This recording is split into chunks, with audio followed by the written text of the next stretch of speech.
Well then, we are live for the 33rd episode of Space Rocks Uplink. Welcome to everyone that's already joined us for our live stream. And I guess we have our first visitor tonight. Mark, how are you doing? And how have you been? Good, Alex. Good. Yes. Blimey. How have I been? Well, there's a question. If you don't really expect an answer to that, frankly. But yeah, almost there, almost at the end of the year, almost at the end of the building season. Get rid of all the builders around me and get them to shut up finally at Christmas, then I'll be a much happier camper. But well, let's hope they're watching. It's been a big year, Mark. Remarkable, and not just the 33rd episode of Uplink, but conceivably the last time that we'll have a live stream. Perhaps for the next couple of weeks. So, I have to say it's been quite the journey with you. So I guess space visors are indeed hats off. Yeah, we've come so far without going anywhere at all, it feels like. As in, we haven't moved a muscle. We haven't been anywhere, but we've been around the universe, been around the Earth, been around near space. Yeah, huge journeys without traveling anywhere. I suppose that's what the whole year's been about to some extent. Indeed. Well, it's been a joy to explore all these avenues with you, and obviously, thanks so much to everyone that's joined us week after week. In what feels like a growing community, and it's nice for us to actually welcome one of our friends of Space Rocks back. Of course, if you caught our previous episode with Armelle, you'll know she is a brilliant collector of ukuleles as well as a spacecraft operations engineer. And Mark, we're going to explore, I think, a term a little bit with our other guest, Paolo. That people, I think, in and around space film, space culture, hear a lot but don't always understand. Now, what exactly is mission control, or indeed the control room? Well, it's an interesting thing. I was thinking about it earlier on today. Many of the things that we do in the European Space Agency and other agencies is, in a sense, it's not real time. I mean, of course, there's a lot of pressure. There are projects that need to be built. There's work that's done on the science side to define a mission, to get operations ready. But in the end, it comes down to launching and then operating the mission. And the people at European Space Operations Center, ESOC, in Darmstadt in Germany, both Armelle and Paolo, of course, have worked there.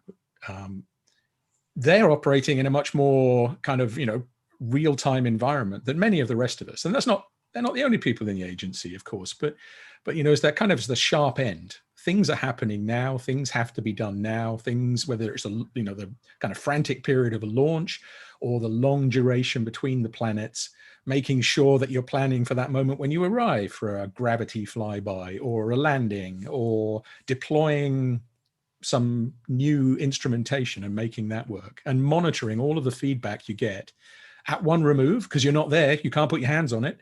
So everything has to be rehearsed, all the simulations have to be done. What if this goes wrong? What do you do now? And what do you do now? Not what do you wait a month to do? So I think, there's a sort of fascinating sharp end, a bit like, what I've got behind me is the interior of the TARDIS, Doctor Who's spacecraft, as it flies around the universe through time and space.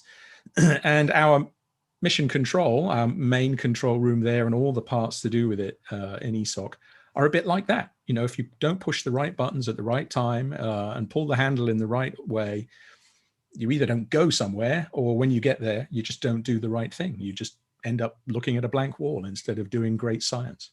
Indeed. Well, I mean, I guess as anybody who's watched various documentary or semi-fictionalized depictions of mission control will know, it might just seem like an ordinary room full of screens, but it can be the locus of incredible stress and pressures and important decision making, which has much more to do with, I think, the human factor than the hardware one. And so I guess on that note, we're just about to bring Armelle and Paolo in and see if our systems are operating as well as we hope. Okay, very good. Paolo, how are you doing? Are you receiving? Yes, I'm fine. And you? Very good. Yes. Well. Good to see you, Paolo. Didn't see you in the technical check there, but I'm happy. Everything. I mean, it's just typical, right? That it would be you guys that we get linked in and we have a problem, but like you guys, we fix the problem. So perfect. Indeed. Well, Armelle, how are you doing? Are you receiving? Yes, receiving loud and clear. Doing well. Hi, Paolo. Hey, Armelle. So before we go on, because I'll forget otherwise. So I'll just, because, how could it be anything else if I didn't have my ukulele to match all the ones behind you? It's my daughter. She says it's not in tune and I can't play it anyway, so that's okay. Yeah, well, Paolo, I hope you brought one as well. We're all going to start a song now. Yeah. I can see. Well, look, welcome both to Uplink, and such a pleasure to see you again, Armelle and Paolo, to welcome you to the fray. I mean, I suppose I should ask with a really big, obvious but important question. Paolo, I mean, you have spent so many years in so many different situations and scenarios.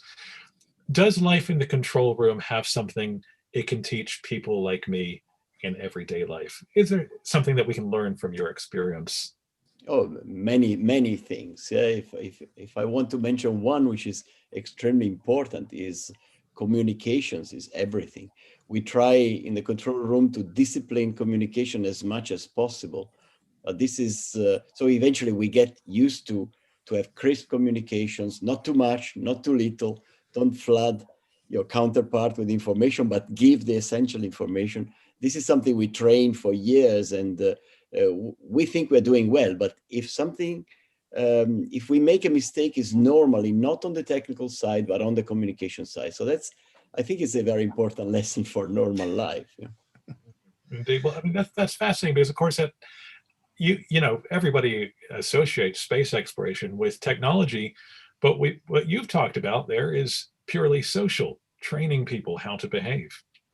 Absolutely. Well, for example, when we run before every mission a long simulation campaign, and normally you prepare for years before the launch, and you arrive only in the last few months for the simulation campaign. Everybody knows exactly what to do, knows his job perfectly, its field. But then when you put all these people together, they have to train to work together, to communicate together. It's like a big orchestra, if I can make this comparison, where every single musician is a super expert of his instrument, but they have to train and learn to work together. And this goes beyond the technical, it goes into the social.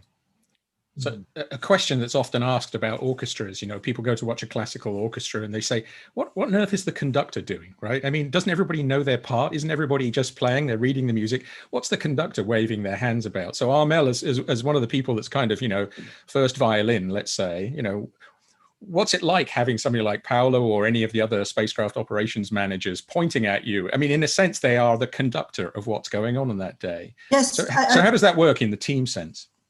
I think it's actually a very, very good comparison, because basically the role of this person is to keep every single musician playing the same thing at the same speed. Because, you can know your part very, very well, but if one is playing it twice as fast as the others, of course, it will not work. And also when, for instance, a little mistake happens, which, can happen, that's life, we're humans.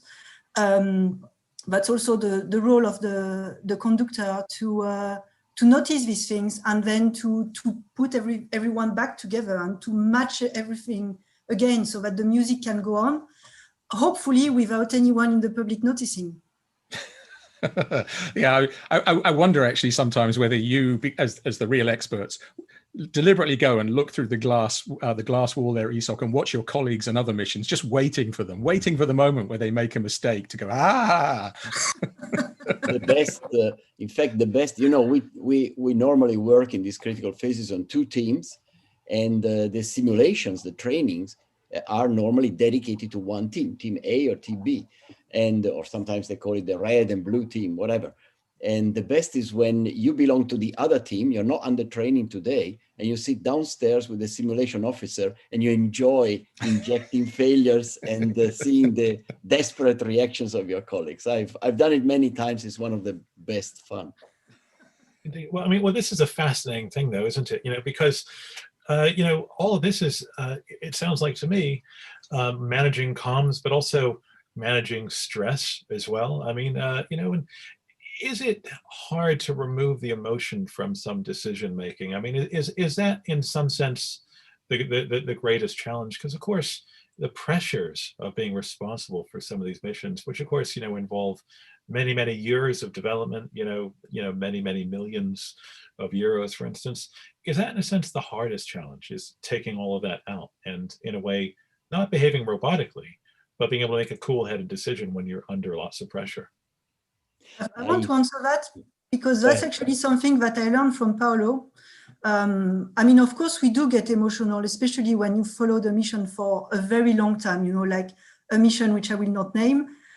Not yet. Well, I think we might get to it later. But one of the things that I learned from Paolo is when anything happens, the first thing to do is wait. Because if you shoot from the hip, chances are you're going to make a mistake, or chances are much higher that you will make a mistake. So first you sit back, you breathe, you think about it, then you think again, and then you act. There's a famous American flight director, Gene Kranz, who said, if you don't do, it's a famous quote from him, if you don't know what to do, don't do anything. And it's more or less paraphrasing what Armelle just said. But that issue, I think, Alex raises there as a point which all of us who work in this game, the numbers, they do go into the background, but there are hundreds of millions or billions of euros on the line.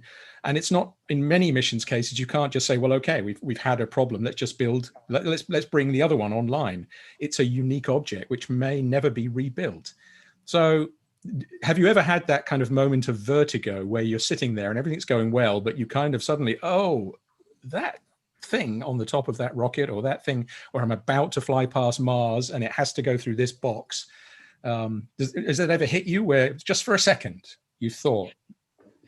Actually, it's interesting you asked this question. I must say, I don't recall a moment where I was experiencing this related to the importance, to the cost of the mission, but certainly it's happened to me with some of the interplanetary missions that suddenly, it's our job to deal with these machines that fly 500 million kilometers away.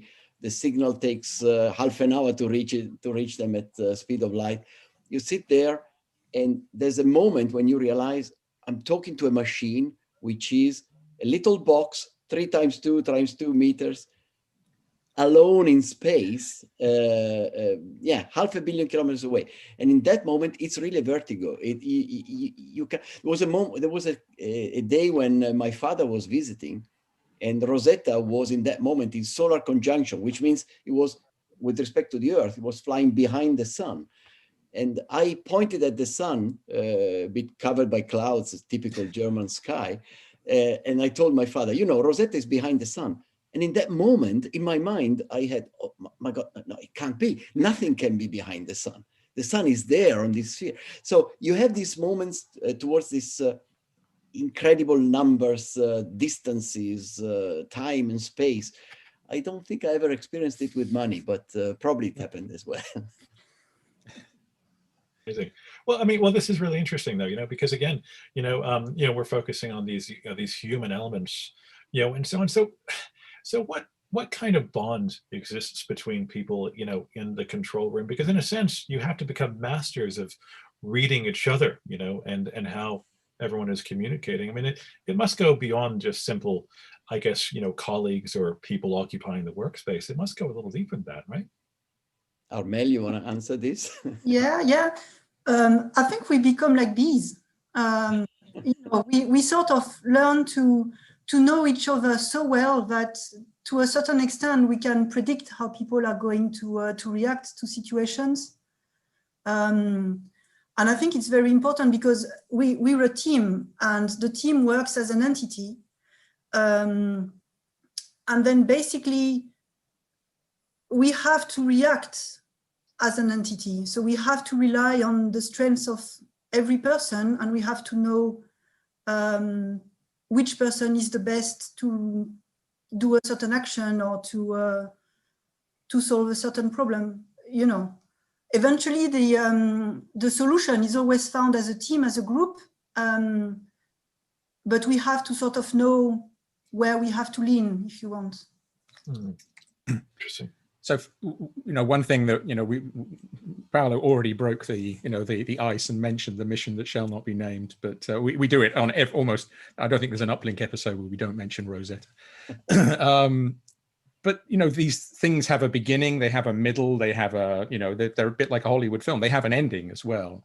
And it's often, struck me, and following from what Alex says, teams at some point, then they break apart, they go somewhere else. That moment is behind you. And it seems to me that in different areas of the agency, we do that better and we do that worse in some sense. I don't mean to sort of point fingers, but providing emotional support for people afterwards, not just, well, you finished that job, now move to this job, right? How is that handled at ESOC? Is that, it's not necessarily easy either, and it may be handled on different teams better, but it's got to be a massive come down from a mission which you've spent 10 or 15 or 20 years on.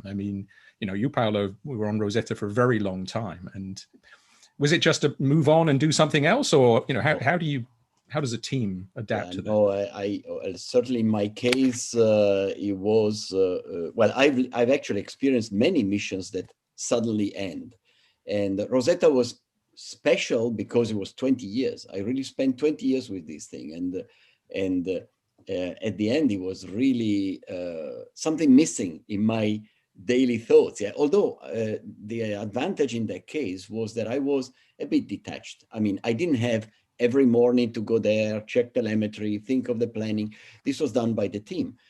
So this was facilitating the separation. But it was 20 years and then something was missing. I still miss the news from Rosetta. It was tougher, and it was tougher for me when it happened to me, when I was full-time on a specific spacecraft, and the team of Rosetta, or for example, my case, I was very young, and in the case of Eureca, Eureca was retrieved by a space shuttle. So the day that they brought it back into the cargo bay of the space shuttle, and then an astronaut throw a switch to switch off, I will never forget the screen with the last telemetry parameters of Eureca. This is something that is just burned into my mind. It was 30 years ago. And so when you're close and you're working day and night with a mission, and then suddenly from one day to the next it's gone, it is really a psychological shock, and you need almost professional help to get over it. I remember there's pictures of one of our colleagues, Martin Kessler, who was the head of science operations. At the time, it was either Herschel or Planck, so a number of years ago, where he was in the control room and he was invited. It was as if he was said, Martin, it would be a privilege for you to flick the switch or press the final button, which will now turn the spacecraft off. And there's a photograph of him on the web, and if people want to go and search for it, he doesn't look happy. He doesn't look happy at all. It's kind of the last thing you want to be as the person killing something. Yeah. It's, as you say, it's a box of electronics in space. It's done its job. But it becomes much more than that, I think. Yes, absolutely. It's part of our life, and you spend also not only normal time there. You spend weekends, you spend nights. You are cold in the middle of the night, and you have positive and negative emotions. I think Armelle can tell many of these stories, which she lived, especially in the last years of Rosetta. So these missions become part of your life. In the case of a mission like Rosetta, which lasts 20 years, become part of your family. My children were 6 and 3 when I started working on Rosetta. And when I finished, they were 26 and 23. So that makes really a lifetime. Yeah. So Armelle, you have younger children than that. So, how's that been for them? Has it been something that you can, talk to them now? At the time, maybe they weren't so old. Maybe they weren't getting all of it in those phases. No, well, they were born during Rosetta, so they were actually too small to remember. Where did you find the time, Armelle? I'm still wondering. Hibernation. 2.5 years of hibernation. And Armelle said, right, now, I'm planning right now. No, you're joking, but having a family, when you have also a spacecraft, which, let's face it, is like a 3-year-old kid, is not necessarily easy all the time. It's a bit like having two families that you can barely put together if you want, you know. It's it can be difficult sometimes. That let me pick up on that, because that's one of the things, you know, the emotional side is there, but one has to, at some level, remove yourself from that. It's a job where you have to go in, you're on shifts. Some of the spacecraft require 24-hour operations in certain phases. Others you maybe not talk to for, as you said, during hibernation for a long period of time. So one of the key things, of course, and I mentioned that in the introduction before you both came on, is that there's a very real-time element to what you're doing, which isn't always true in the rest of the agency, where you might say, well, you know, I'll do it tomorrow instead of, no, what you have to do is when it has to be done. So that brings us a whole new element as well to planning your life, which, well, I would say I don't have in quite the same way. How do you feel that as a structure when you've got other things going on in life as well? Well, the thing is that it's things that you have to do at a certain time, and it's now or never. But on the other hand, you've known for a long time that it's going to happen. So, you know, we plan for these things months in advance. So we know, we prepare. When you have a flyby or a gravitational assist with a planet, you know it's going to happen, and you know, okay, from this day to this day, it's going to be work 100%, and I won't have time for anything else. And you plan for that. You have to, you know. So. But it's not always like this, Armelle. Yeah? For a launch, for example, it gets postponed. I think this is one of the things. While I loved this job so much, and I enjoyed it until the last minute, but certainly I realized, especially at the end, that I gave priority to the job, just priority on any planning to the job compared to the family events. And this is tough on the long run. Yeah, you realize for 35 years, the job came always first. There's a launch delay. You had planned a holiday. Sorry, the launch takes place. I remember recently, I say recently, was a few years ago, there was a launch. I had been invited to visit Antarctica. We have a commercial station in Antarctica. And you know, these things don't happen. Probably an invitation to Antarctica happens once in your life. And I was so looking forward to that. And it was really a VIP trip. It was really fantastic. And eventually it was 1.5 days in Antarctica. And a launch moved for 9 months until it ended up exactly in one of those 2 days. And I had to cancel the trip to Antarctica. Now, that's what your life looks like in operations. The job, Armelle is right. You can plan things around, but the job not launch, always takes priority. Launch. Yeah. Just before, Alex, before you go on, because there's one anecdote I want to tell here, but this is the right moment. So, you know, you were at the agency for 35 years, Paolo, but I was lucky enough to be with you at the first launch that you ever went to, because of course you were always there at ESOC for launches. And we went to the launch of Cheops, ESA's small exoplanet mission, roughly a year ago, right? I mean, it's about a year ago. Actually, tomorrow, almost exactly 1 year ago was the 17th. Exactly. And so it was amazing. After 35 years, it was the first launch you got to see. It was the first one I had been to as well, because actually I've been in the agency much shorter time, but I've been at ESOC for launches very often and watching things happen unfold on a big screen. And I love the big smile on your face, because you had no responsibility. That's why you could be there, because it was being operated by somebody else. Absolutely. Yeah, this was a unique opportunity, actually. So you in operations, you get to see a launch when you're not needed anymore. And that's basically it's the last time, you know, they don't need me and they're letting me see a launch. Exactly. Yeah. It was great. Remember the picture of you and I with the launcher in our hands? Yeah, they had this green screen facility and we were just mucking around, and it's very a lovely experience. Absolutely. It's actually I had the opportunity to visit actually 25 years ago the launch site for not for a launch. It was for a test. It was a time of cluster. Armelle has also worked on cluster, but much more recently. It is useful for operators to see a launch site, how it works, where the buildings are, with whom you are actually talking for those few hours. We have only a contact with the launch site for a few hours, but it's extremely useful. Only it's very rare that we get this opportunity. And anyway, yeah, seeing a launch is anyway something fantastic. Well, I wonder, I mean, of course, popular depictions. I mean, you must have seen some of the films that, I'm probably thinking of, just when people talk about, the control room, it's always about these moments of high drama, just something wrong has happened. Somebody's got to make the decision. Let's go in the room, roll our sleeves up and all this kind of stuff. What about everything else? I mean, just like when we're talking about some of these missions, I mean, they span years, decades, all that kind of stuff. What is that day to day like? Literally just like the checking of systems and all that? Because to me, it feels almost antithetical to the kind of results driven, kind of immediate gratification world that we normally live in. Yeah.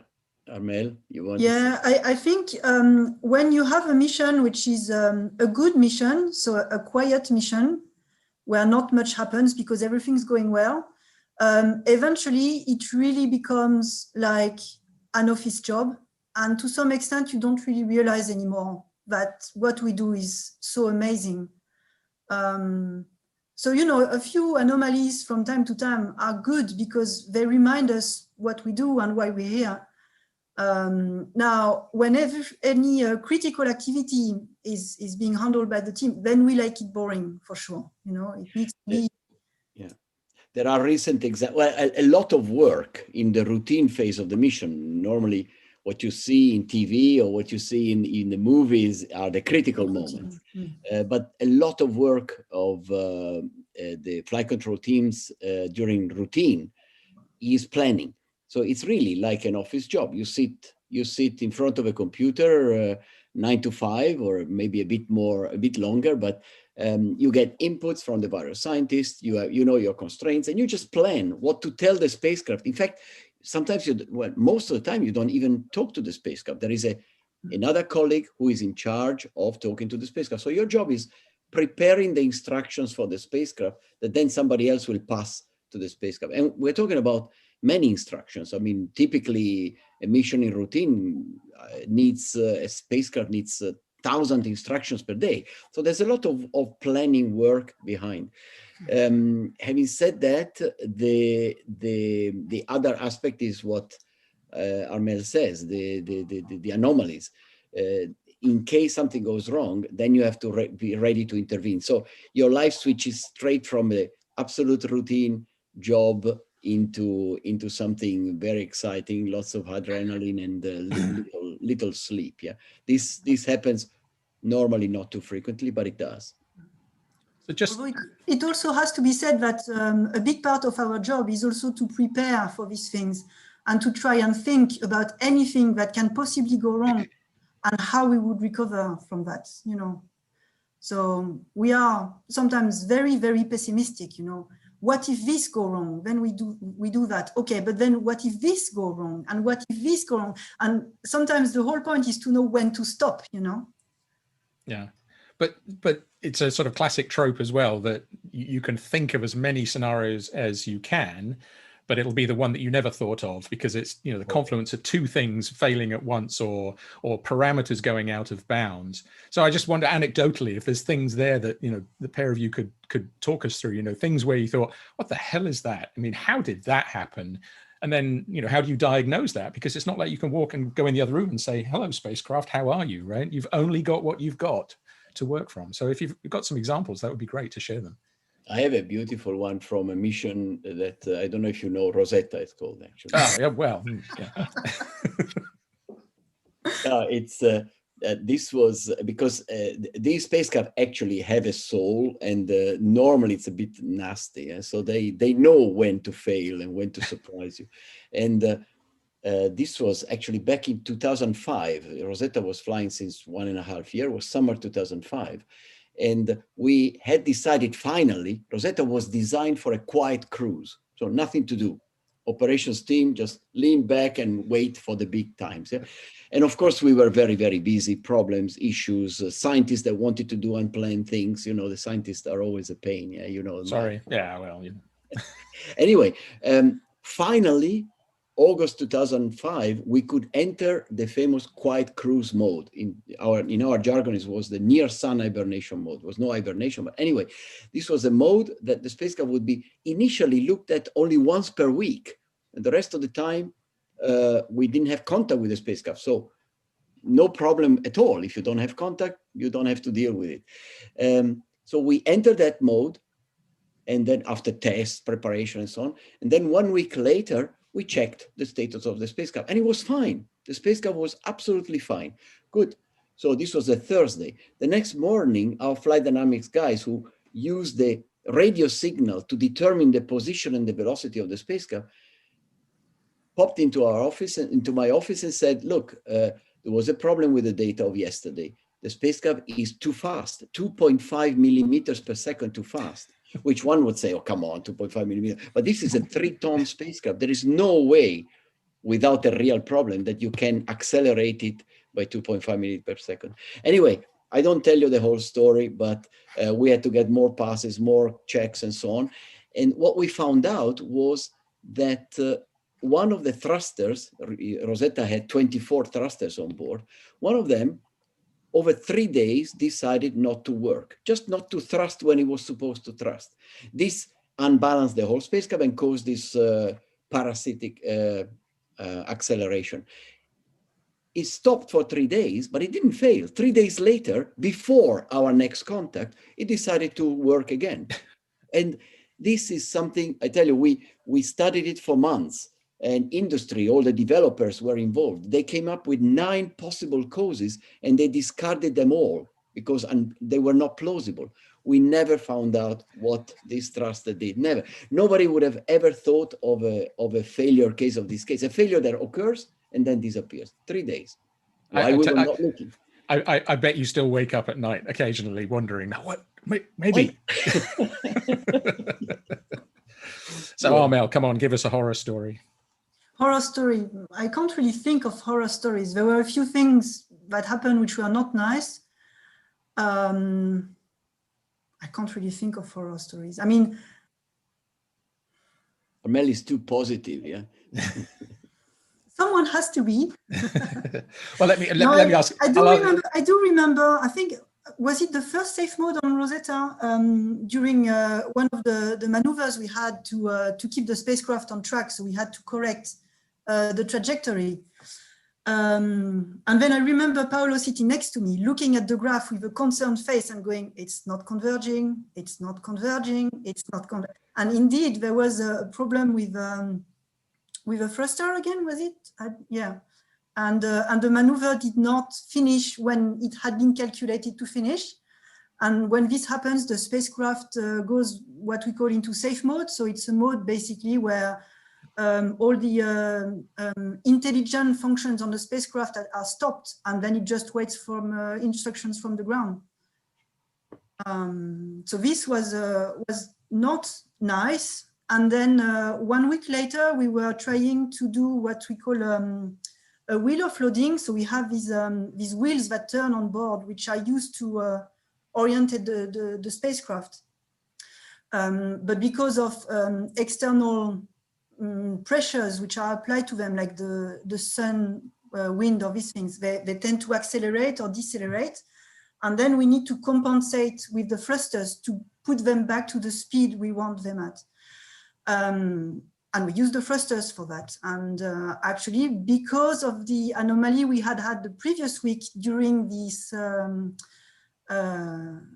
trajectory correction maneuver, there was a flag which had not been reset properly on board, and it caused this wheel offloading not to execute properly. Basically, the thruster were thrusting too fast. Instead of going, they were going, and we ended up in safe mode again. So and 2 big unexpected things. Yeah. Mark, talking about the perversity of the spacecraft. You know, when this second safe mode happened, it was the day before the big commissioning review of Rosetta. This is the moment where all the management comes, all the PIs, all the scientists, and I had to stand in front of them the next morning, 9 o'clock, to explain that everything was going fine, that we had done all the things, the spacecraft was fine, was ready for the mission. on that moment. Everything was prepared, all the presentations, everything. And in the afternoon of the day before, Rosetta did this. We spent the night. I went home at 3 o'clock in the night to recover from this. Yeah. And so in the next morning, 9 o'clock, I was in front of these people, and I had to explain to them that everything was fine, but we just had another safe mode the night before. So this is the timing is always selected properly. It reminds me, of course, of the hibernation exit in January 2014, which, I mean, this is how I remember it. Of course, I was lucky enough to be in the control room. It was, an amazing privilege to be sitting right as the signals were coming, or not coming was the point. I mean, everybody, as I recall, everybody had had a sweepstakes on when Rosetta we would hear back from it, depending on how this system worked and this system worked. It would be in a window. And the way I at least tell the story is that, with the first person who had the earliest time in the sweepstakes, when it went past that time, everybody sort of went, hey, you lost, somebody else will win. And then the second one, oh, you lost. And then by the fourth or fifth one, people going, oh, maybe it should have come now. And then it went past the end of the window and there was no signal. And then people started getting worried. I mean, your predecessor, head of operations, Manfred, was starting to swear at everybody that it was their fault. You didn't have the dish pointed the right way. We're all trying to calm him down. No, just wait. And then that famous picture where the signal did arrive, and Andrea is cheering, and everybody's in their different mode of celebration. You're already in a suit and tie, which you had put on in order to go over to the other room in the other building to tell everybody, we'll come back tomorrow. So, that picture captures the sort of intense tension of that moment. I think that was the worst time in the whole, the entire career, because I was the one who was supposed to go at 7:30. The window was, in fact, I have to correct you. Rosetta made it in the window, but very close. Oh, okay. Yep. So it was a window of an hour. And okay. So all the bets were between 1830 and 1900. Yeah. We went past 1900 and nothing happened. We were really terrified. And I was there. I think eventually the signal came at 1917. Right. Yeah. And the window would finish at 1930. And I was supposed to go to the stage where actually they called the whole world against my advice. I take Yes, I take responsibility for that. And in fact, in retrospect, it was a good idea. But it was a very good idea. But believe me, I had spent the time telling people, no, let's first do it and then we tell the world. Well, the whole world was there waiting for this moment, thanks to you, Mark. Well, and I was supposed to go on the stage and explain why it was no problem. The signal has not arrived, but we can sort it out tomorrow. And I didn't believe that. Right. If the signal had not arrived, of course we had procedures to try and stimulate it, but the chances in my mind were not very, very high. Maybe we would have made it, but I don't want to think about that. So I was there with my brain saying, oh my God, what am I going to say? What am I going to say? And I remember the director from the stage, from the place with all the VIPs, texting me, Paolo, do I have to worry? And me, I was really dead in that moment. Yeah, my brain was not functioning, but I responded very cool. Wait until 1930. Yeah. Anyway. The look on your face in that photograph really illustrates the relief. Everybody is relieved in a different way at that moment. It's very special. But Alex, pick up there. Well, I mean, this brings to mind a really big thing. So you're not just managing the internal relationships of teams that are perhaps stressed, exhausted, all that. But I mean, how much of that role is managing the public perception? Because of course, all this happens through the support of the public, and science communication is so important in helping people to understand why these things are useful. How important is that role of external communications, not just when things are successful, but also when they aren't? Because I think that the understanding that, wow, we've learned a lot from this, is a really important message. But how difficult is that to communicate in the face of things not working as they should? It is very difficult. Maybe Mark is much more familiar with this because it's been in his hands for a long time, and of course we are involved. Especially me in the last few years, I tended to get the role of Mr. Bad News, which hopefully was very rarely used. But I was supposed to be the one who is called in by Mark and his colleagues to say, okay, Paolo, tell us why it didn't work. In fact, the only time where I really had to do it was with ExoMars, when the Schiaparelli landing didn't succeed. I specifically say Schiaparelli landing didn't succeed. The test was very successful, and I tried to pass this message. But of course, it's very difficult to handle such a situation. You prepare for it. We have a crisis communication plan, but passing the right message in those moments where, in fact, the press is jumping on the problem, is not easy. It's not easy, and maybe Mark has lived it really in the front line. Yeah. Well, in a sense, I mean, as you say, it's those crisis comms plans and then following them. And of course, as you know from Schiaparelli, we didn't quite follow it, and the things changed there the morning after. And yeah, it's almost it's very difficult because you're reacting to a loss. You want to present the fact that it's been a success in a technical terms. Nothing. If you've done it right, you always learn something from failures. But communicating how those, that strand, if it's not difficult, we wouldn't be doing it, right? I mean, if it was routine, it's probably not a job for ESA, because ESA is doing the things at the forefront. We're not operating commercial spacecraft and I'm not saying that's easy either, but we're always trying something new in ESA. That's what we're there for. And communicating that things are risky without giving a false impression that it's so risky that people kind of think you're crying wolf when everything works. Because that's the problem with you guys, is you actually make things work so often that people then tend to think, well, it's all very routine. And I remember just the Rosetta, again, the hibernation exit, I got interviewed that evening on television. And the presenter's a very famous British presenter. For the people who live in the UK will remember Jeremy Paxman, very cynical, very kind of, always doubting politicians. And when the program came, he didn't ask me this question, but when it came out later on, he turned to the guest in the studio, Chris Lintott, and he said, well, that all seemed a bit staged, didn't it? As if we had actually made up the fact that there was a delay just long enough to get people tense, but not so long that they left the TV and went and got bored somewhere else. But yeah, and it's very unpredictable how you handle crisis comms. There were similar insinuations with the Philae landing, which touchdown, they started jumping for 2 hours, they had to postpone the success messages. This was another very tense moment. Eventually, we were happy, but yeah, there were a lot of insinuations that we did it on purpose to keep the tension. Yeah, I mean, it doesn't surprise me. As you say, nothing would please you more, I suspect, in a day-to-day sense, than not have the world watching over your shoulder, because it can cause people to act strangely. All of us, right? I mean, when the pressure's on, and it might be that you want to be the person in the moment, or you don't want to be the person in the moment, right? You don't want to be anywhere near it. But as Alex said, it's a responsibility that we have, and I think that we've seen it with the Sentinels, we've seen it with the Earth observation missions, we've seen, because it's not always about human spaceflight, and in fact, you guys don't run the human spaceflight missions. They're always robots, but that attachment that you can bring by showing the professionalism, but also that people are human, that people have another side, which is they're emotional beings. Things go wrong and you react to that. And it's not always perfect. If you try to present it always being perfect, people, they just get disengaged. Yeah, true.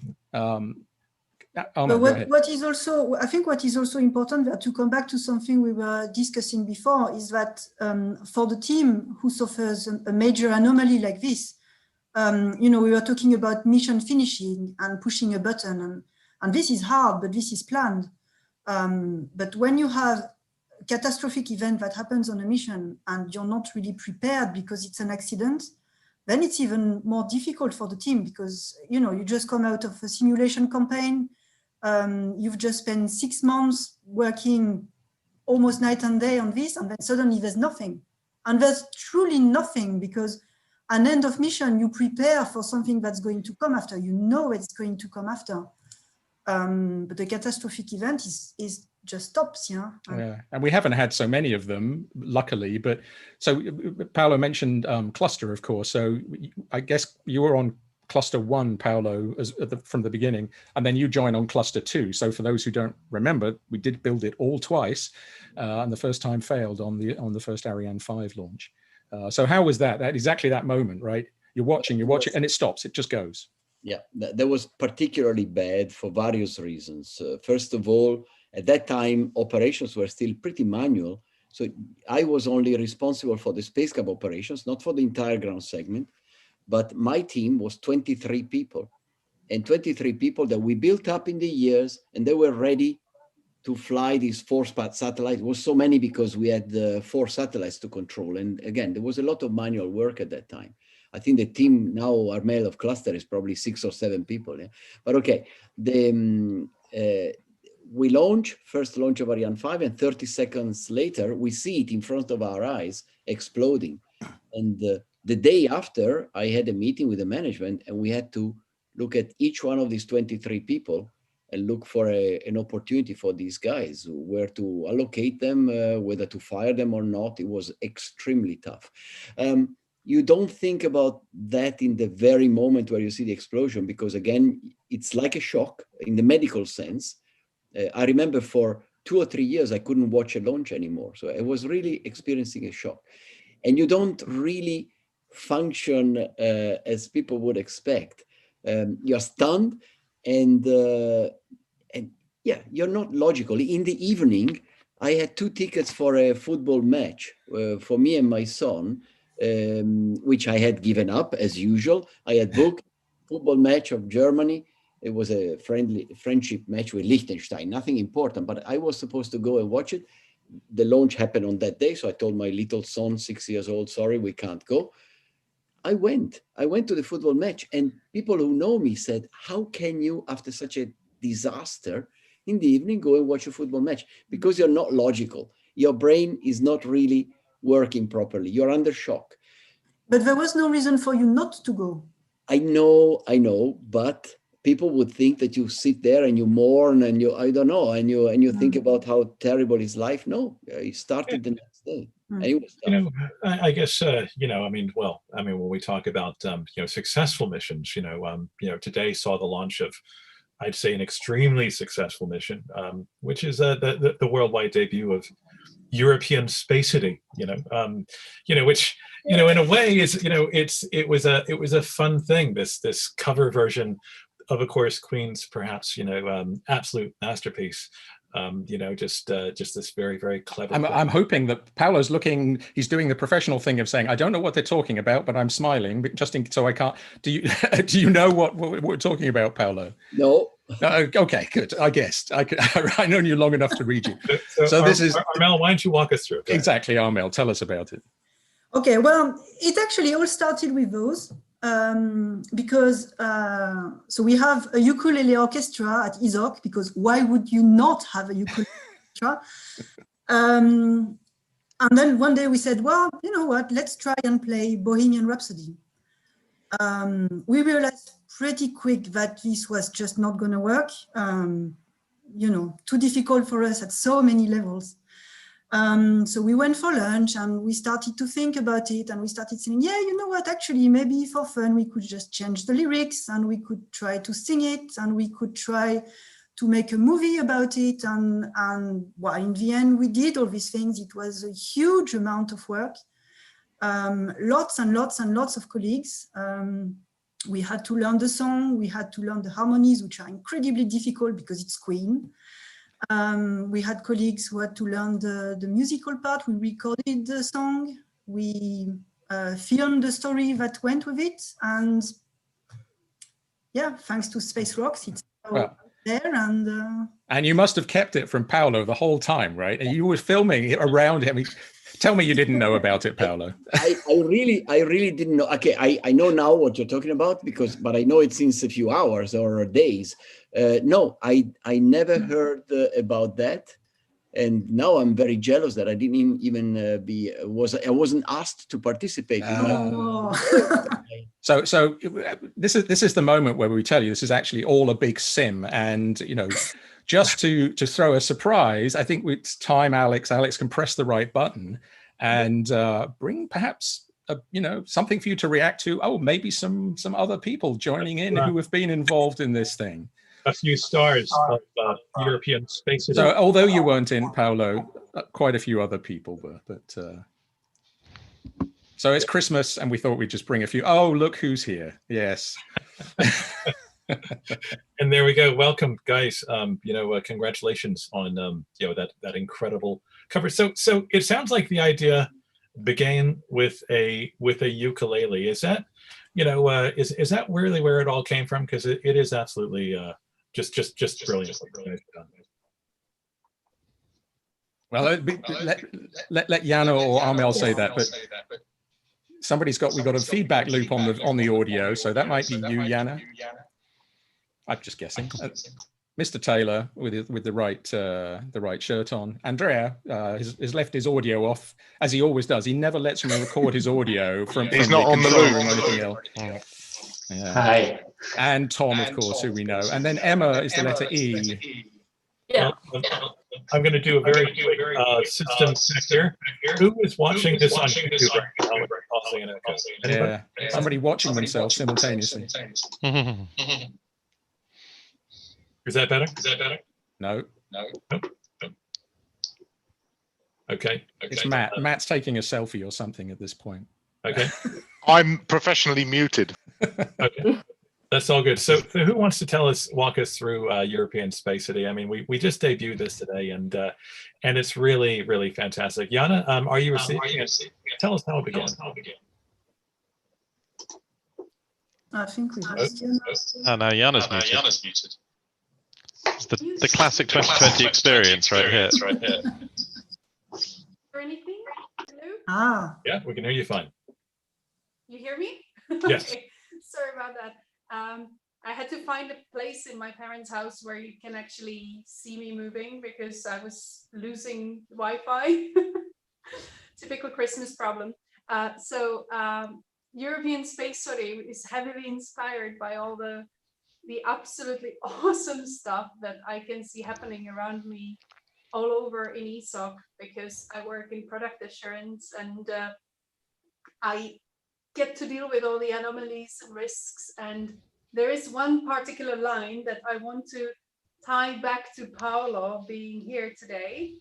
And that is a line that is actually sung by our flight dynamics representative in the video. And it's, "Oh baby, can't do this with a maybe." If you remember, Paolo, it was one of our first exchanges. I was still wet behind the ears when I came to ESOC. And you said, "We're ready to do the ExoMars TGO air braking." And I asked, "Are we ready? Is everything fine? Or do we just not know about anything that is not fine?" And you said, "You can't do that with a maybe. We're good." And we were good. So good. That's a line for you, Paolo, actually. Thank you. So I didn't remember that, by the way. I've said so many things. So how long did it take to put this all together? I mean, it sounds like it's been done in downtime, nighttime hours, it looks like, and so on. It's a big old project, and it sounds like it started way back in at least 2019. Well, it was end of January, beginning of February 2019 when we had this sit down in the canteen in ESOC that Armelle was talking about, and we had a decent plan. Everything that has happened up till now was on my project plan. However, the schedule has slipped somewhat. I can't say it's not just because of COVID. There were many other aspects that just were not predictable and happened, like the recording studio where we wanted to do the professional recording actually had a renovation going on when we wanted to book the time with them. So we had to postpone by a month or two. And getting everyone together for the recording was an absolute scheduling nightmare because everyone is naturally busy. Getting people together for the larger scenes where you see more people in the same room, that was absolutely nightmarish to organize. So and having the room free. There were scheduling challenges, let's just put it that way. But I'm extremely proud of the entire team that never gave up and kept working hard and put together. I see myself as the driving force that came from the point of sheer incompetence in all aspects and managed to incessantly inspire everyone until everyone competent around me did their part, and here's the result. Enjoy. Indeed. And So I'm wondering here, just to bring Andrea in, how many of those months of delay were involved in getting you to be able to sing those lines? I know you didn't. It's a bit embarrassing. I cannot really sing. Actually, they basically cheated me. What they told me is that I just had to mimic something, but not even, I didn't understand at least that I had to mimic someone singing. And I went down to the MCR and they told me that I had to mimic someone singing. I said, okay, fine, then I will try my best. But then I tried the first time without emitting any sound, and was obviously not possible. It was unbelievable. Then I had to sing for real. Then I'd ask everybody not to record anything. The most embarrassing thing is that actually there must be a video with audio of me singing in the MCR. I think nobody wants to listen to that. Oh, yes, we do. Oh, yes, we do. So this was a bit embarrassing. I hope people can still talk to me for that, but okay, fine. They forced me to do it. So, well, I wonder if before we go too much further, could I ask everyone to introduce themselves? Because it occurs to me that not you all know each other very well. But if I go around and I can't tell what order everybody is in, just say just what your roles are within, or just alongside Isa. Perhaps starting with Thomas, who of course is a returning Uplink veteran. Oh yes, yep. I'm Thomas Ormston, and I fly. Where's my logo? There, Sentinel-1 at European Space Operations Centre. So I'm a spacecraft operations engineer, like many of the other people here, and have been at ESA 15 years now, and still love flying spacecraft. I don't think it's going to get old anytime soon. Fair enough. And Emma, how about yourself? I'm a system admin for one of the other departments, so I'm an IT person. I'm not even a spacey person like the rest of them. They're really clever, and I've been at SWOC for about 10 years now. Although I've been in and around Darmstadt for a lot longer, and we're encouraged to network between all of the different teams so that we all do work together as one big group. And this was one of the best ways of doing that I can imagine. I mean, there were Jana, there were 30 people involved in this, 30 or 40 actually just doing the music and the filming. We're in hundreds. No, wow. And I managed to get my face on the beginning. Wow, I'm so proud. It's absolutely brilliant. Thank you so much. And I guess there's one thing that we've learned from Paolo is it's the value of, teams and the relationships between people as they work on these vast projects and all that. So Andrea, how about yourself? I also flight operations as Tom. I've been in ESA for 21 years now, still dealing with these deep space missions. I think a couple of years more, and then I get an inventory number on my shoulder at ESA. No, I do the same passion as Tom, and Paolo as well, of course. He was my mentor in all what I did at ESA. And still pushing forward, still many missions to fly now. So I'm thinking, because one thing that's changed for you, Andrea, is you've become a manager.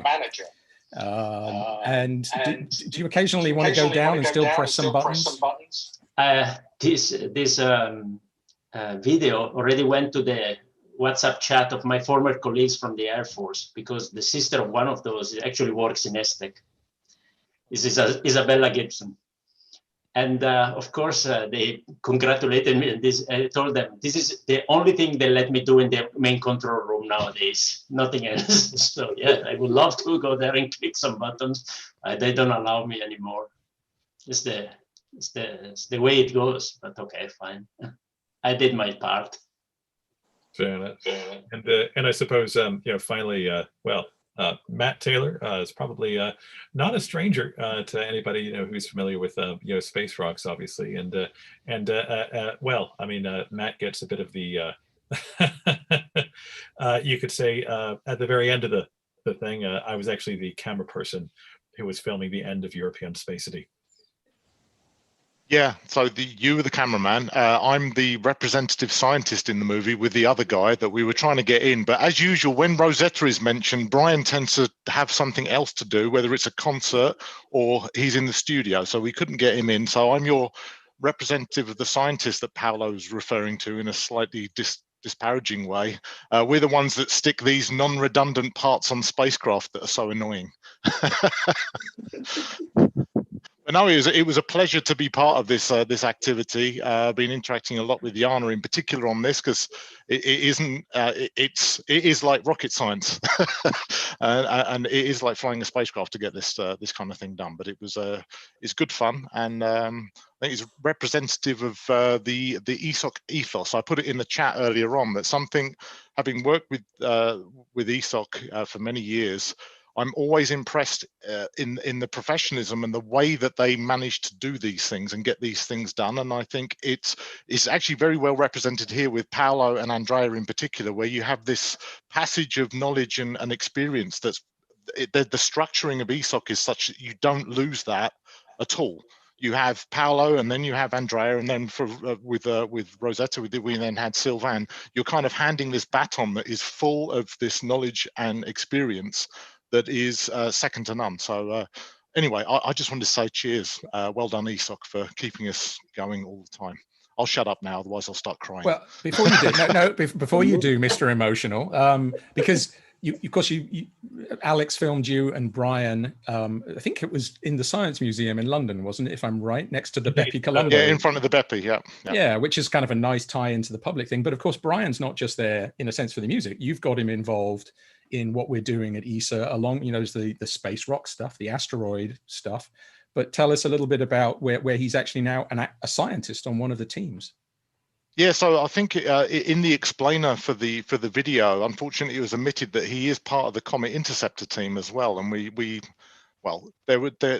Alex and myself were actually talking to Brian yesterday about this to try and get him involved in that mission a little bit more. What I forgot to tell him last night is that there is a Comet Interceptor whiskey that's now being cast in Edinburgh. So that probably would have encouraged him to be a bit more active. But he keeps on doing this guitar thing. I'm not sure if it's a good career move for him. But yeah, he's part of the Comet Interceptor team as well, and part of the Space Rocks team, and part of the ESOC team now. Yeah, and of course, as many people know from his handle, it's Dr. Brian May. He finally got his PhD after finished doing his PhD when Queen became very popular in the early 70s. He came back, and I first met him when he came to get an honorary degree when I was in Exeter. We gave him an honorary degree because he has now had an astronomy PhD, but not quite the normal astronomer. He flew in for his own honorary degree in his own helicopter and landed it on the football pitch. I think that was just showing off, frankly. But well, if I could take us back to the beginning of the conversation before we had this, in effect, Zoom bump from all of our friends from the European Space. And Paolo, we were talking about, I guess the Eureka mission, for instance. Which is just a little while ago. How has the culture of the control room changed over the years? Just like just look at the assemblage of people here today. Has it always been like this, or have you seen it evolve? In your incredible experience. It has evolved a lot, but the guidelines that we actually inherited from the pioneers of space, from the heroes of the Apollo times, the principles are still there. There are fields where the change was dramatic. When we flew Eureka, everything was manual. We had 2 spacecraft controllers operating one spacecraft. And when I say one spacecraft controller, it means the spacecraft controller works at shift. So for every position, there are 6 people. So two positions of spacecraft controller. Today in ESOC, we fly 22 spacecraft with 5 or 6 people. So this has changed a lot. There's many more computers involved and more automatism. But the spirit of the control room, especially for the critical phases, is still the same. And the principles and the guidelines for operations I mentioned, communication, the hierarchical structure of the roles, it's what we inherited from those times. And I can breathe exactly the same air as it was 35 years ago. sometimes it stinks as well. I just wanted to because it's something we didn't have time to explore earlier on, but there's so many people here involved in the, it's not just about the people sitting in the main control. In fact, we all know it's very often not in the main control room at all. It's in all of the other control rooms throughout ESOC. But space operations also involves our colleagues in Spain, defining science operations, which are then fed in. There's ESTRAC using the big dishes around the world to actually link to the spacecraft. It's not all done from Darmstadt, it's done through the network. So managing that at that next level up, which is where your last experience, as it were, Paolo. So it's at another level. There's a huge team of people, not just at ESOC and in that main control room. That must have changed as well, because ESTRAC didn't exist in the early days, for example. Yes, well, let's say the ESTRAC in this period, in the 35, even a bit more, longer, 40 years, grew from individual stations into a true network. Until not long ago, we used to think in terms, okay, there's a mission, it needs an antenna. And sometimes we even built an antenna for that mission. Today, it's not like this. And this has changed completely the mentality, not only the way to operate and manage ESTRAC as a network, but also for the users, which is the people that sit in this Zoom, the people that need the contact with the spacecraft, and therefore they need the antenna, they need the antenna time. They had to learn that they do not have a dedicated antenna. They have to share resources, plan them. Again, a very heavy planning task. Sometimes even fights, priorities. This spacecraft needs it. I have also something important to do. So this was a significant cultural change that actually came along over this period. And of course, the relation to the scientists. When I started, believe it or not, I was a scientist. I belonged to the science department. But where did I go to work in the SOC, in the Science Operations Center, what we call today the SOC? It was in ESOC. The science team that today does the science operations planning and managing of the science community in Spain was co-located with ESOC. It was a completely different way of working. Today, we work in two different centers. We have learned, this has happened a long time ago, the transition.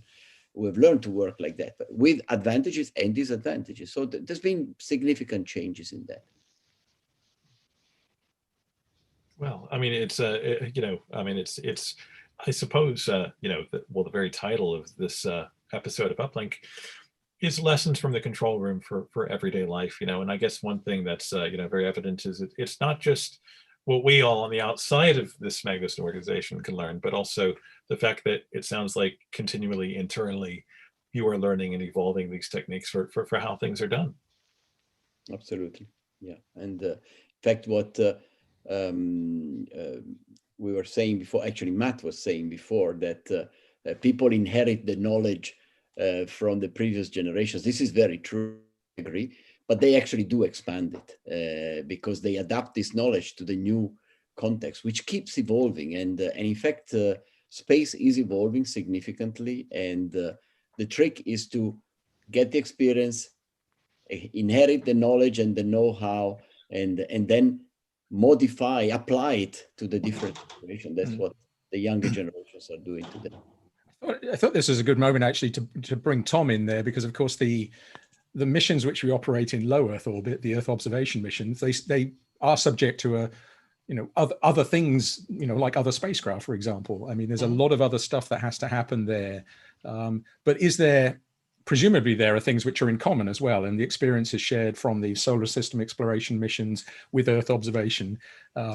So just talk us through a little bit, what your day involves, because there's not long hibernation periods where you get bored, right? No, it's true. And I mean, actually, I've done both. I've done Mars Express and now low Earth orbit. And you're right that the things that they share are much more than the things that make them different. The challenges are definitely different. There's different thinking and things like that. But in principle, the challenges are all there. And this sort of ethos, this concept that Paolo talks about so much is the bedrock to all of that. And I mean, Alex said the title of this is Lessons from the Control Room. I mean, I think the biggest lesson for any of them is working with teams and communicating with each other. I mean, these aren't unique to space, but they become so important when we're doing this thing. okay, then of course, if you go properly technical with low Earth orbit, then we have certain things that planetary missions don't have to deal with, for example, space debris. Although I remember on Mars Express, we've done one of the very few interplanetary debris avoidance maneuvers when we came a little bit too close with an American Mars mission. A little bit too close then was 50 kilometers. I remember that scared us completely on Mars Express. On Sentinel-1, we worry when something comes within 100 meters of us. If something was 50 kilometers away, we wouldn't even get out of bed in the morning. These things change, but yeah, I think the key thing, as Paolo said, is just the core bedrock that we build everything on is what drives us and what keeps us going, and everything sort of follows on from that. And just to bring Andrea back in there, of course, because the one thing that the interplanetary missions do have to deal with is getting close to planets occasionally and not hitting them. So talk us through a little bit of that. The flybys, how you plan for them, how you feel during them, because it's already happened. Right?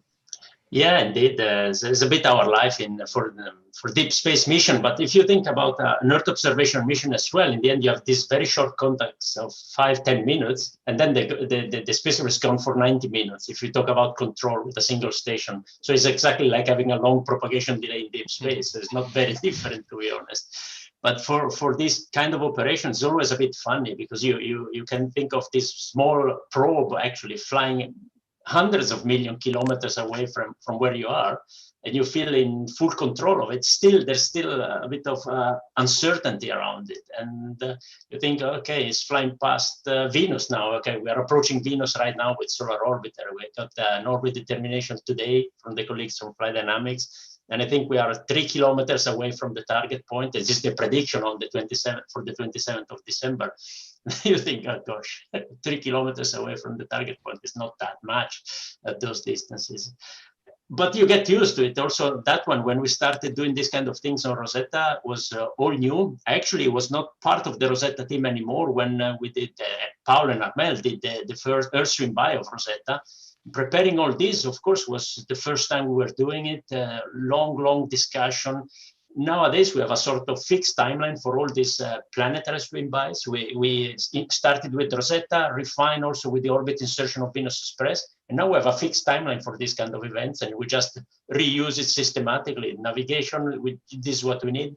Of course, you always have to adapt it to the single mission. I'm sure when we do the next Mars orbit insertion, we will have still to work a bit. Actually, hopefully it's with the Mars sample return mission, because with the ExoMars in a couple of years, we don't insert in orbit, we just go down. So it's slightly different. So it is fun. It's actually, the two, in my opinion, two elements are key in the control room, where you really talk about control room. Paolo hinted to one of them. Actually, there are two words that come to my mind: reliability and discipline. If you are in the control room, you work in the control room, you need this. Otherwise, the whole system collapses and doesn't work at all. Of course, to get to that point, to be in the control room, there's much work behind the scenes. And this is all the work that we daily do. It's the planning, the discussions, the teamwork. The moment you enter the control room, then you need discipline and reliability. And this is what makes the whole thing robust in the end. Of course, there are times where you have to think after the box, step back and revisit what you've been doing, and scratch your head when you have problems in front of you that you have no idea how to solve. And okay, it's also to a certain extent, is the fun part of the job, but you don't want to go through it for real. Indeed. Well, I guess like what we began the conversation with, as I think Paolo said so well, there isn't just machinery in the control room. There's human beings as well, and I think, it really begins and ends with the decisions people make and how they relate with one another, and, the teams and the relationships and the bonds that are built between them, which I think, a lot like Isa, is the one lesson that we can really take away from the control room, is just the power of people working together. Or like you said, like an orchestra, at times it can feel that way. And well, I guess to sort of draw to a close, a neat conclusion, I guess that's really the sort of the underlying message of European Spacity as well. Jana, a final word. It must have made you feel proud to see it out there today. Well, I am absolutely overwhelmed with the response. I did not expect my plan to actually go this to the conclusion, to the accomplishment that I have been seeing. We had some, I don't know how many views we already have on the video now, but oh my gosh, such amazing feedback. I have received some emails from people who I didn't realize knew I existed. So I am pretty impressed, and I'm very proud of the entire team. It's unbelievable how hard everyone worked and how competently. And as Armelle said, it all started with an orchestra. So here we are. Well orchestrated mission operations. Well, So yeah. Sorry, just to pitch in there, Alex. Thank you. Jana, everybody, Emma, Armelle, Andrea, Matt, everybody was in it. There were lots of other people who aren't here. But to sort of turn it back to the beginning, there's a great opportunity, I think, for everybody on the call as well.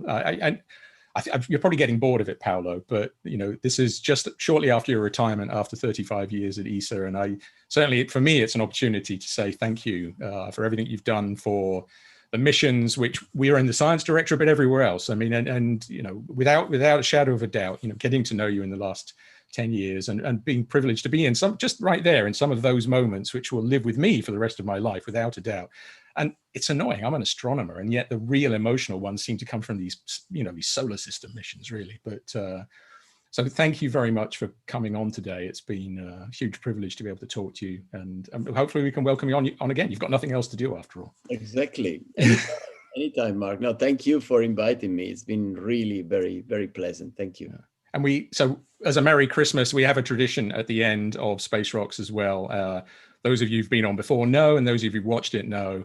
And it's always a test to see if people can do it. So we sign off with the hand signal, and we all have to do it. So this is the Vulcan salute: live long and prosper, and rocks, space rocks together. So if we can do that, then we get a nice screenshot of that. And so Merry Christmas, everybody, or whatever thing you celebrate in the next weeks and years and months of whatever this lockdown, however long it lasts. And hopefully we get to see each other in person again soon. It's been far too long. I've seen Matt on a bike a couple of times, but everybody else, it's just been via Zoom. But well, fingers crossed. Thank you so much, everyone, for joining, and we'll welcome any of you back anytime you like. Stay in touch. Cheers, Paolo. Thank you. Thank you. Thanks, you. Paolo. Thanks. Ciao. Bye. Cheers, team. Thank you, Paolo. Ciao. Okay. So I'm gonna. So Alex is going to kill you one at a time. Slowly. There's no elegant way to do this, I'm afraid. But thank you so much. It's such a delight to share this time with all of you. Our systems probably need a bit of an update, but there you go. Yeah, exactly. The kill all button. Emma, you tell us how to do that next time. Ciao, Paolo. Bye. Thank you. Well, Mark, there you go. Episode 33 of Uplink. That was a new one, but worth bringing everybody aboard just to kind of I guess, a bit of good cheer at the end of the year. I mean, Uplink kind of began as a spontaneous thing, didn't it? And yeah. It's I think it is, though. It's a thing, and it's been great to do these 33 episodes with you. Yeah, and I think that just illustrates again, bringing people in to represent the teamwork that goes on at ESOC, but throughout ESA. We don't do these things on our own. Occasionally, some people like you and me get to stand up in front and be the front of these things, but it's because there are lots of people working behind. Alex Burrows on your side, and all of the fantastic guests that we've had. James Isaacs, of course, on your side doing the graphics. John in the background being grumpy appropriately. This is what he does, and it's important that we have that. But all of the guests, I mean, I haven't even done a count. We've done 33 episodes. I think we've probably had somewhere on the order of 60 guests or so, averaged over that, maybe a bit more from this evening, from around the world, and from all of the fields as well. It was very much the space side this evening, but everybody knows we've had actors, we've had filmmakers, we've had writers, we've had artists, we've had astronauts, and it's just been a thrill, frankly. So look forward to rejoining with everybody next year, and we have some great stuff lined up, as you know, and we can't share yet. We'll announce it. Keep some tension going over the Christmas break. It's already looking great. In the meantime, keep in touch. Sign up to our newsletter at spaceboxofficial.com. And thanks so much to everyone, especially our new and returning guests, for helping us spread the word about what we do. Okay, be well.